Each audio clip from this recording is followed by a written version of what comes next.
Result যত সুন্দর হয় তার পেছনের পরিশ্রমটাও ঠিক ততটাই কঠিন। তো চলো তোমাদের সাথে আমার টাইডাই রেসিপিটা শেয়ার করি। আগে রংপুরে ভ্যাট কালার তেমন একটা পাওয়া যেত না, তাই টাইডাই নিয়ে খুব একটা ভাবিনি। কিন্তু সেদিন হুট করে একটু কেনাকাটা করতে গিয়ে শুনি ভাইয়া বলতেছিল যে আপু টাইডাই এর কালার এখন থেকে নিতে পারবেন। তো রিসেন্টলি আমার কাছে একটা অর্ডার আসে, ওর কোনো রেফারেন্স ছিল না, আমার ইচ্ছে মতো একটা বানাই দিতে বলছে, শুধু বলছে লাল কালার হইলে ভালো। তারপর আর কি আমি ভ্যাট কালার নিয়ে আসলাম।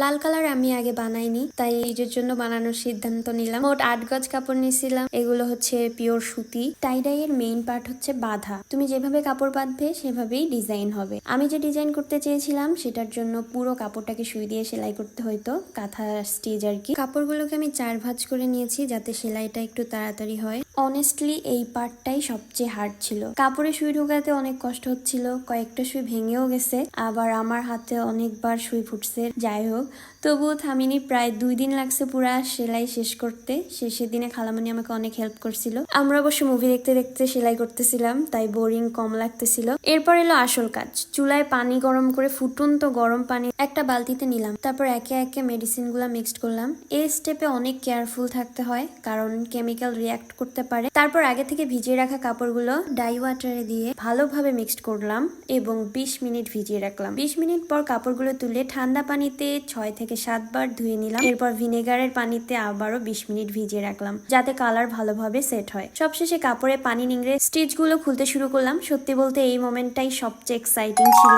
এত কষ্টের পর ফাইনাল ডিজাইনটা কেমন হয়েছে সেটা দেখার জন্য আমিও অনেক এক্সাইটেড ছিলাম। আর ফাইনাল রেজাল্ট তো তোমরা দেখতেই পাচ্ছ।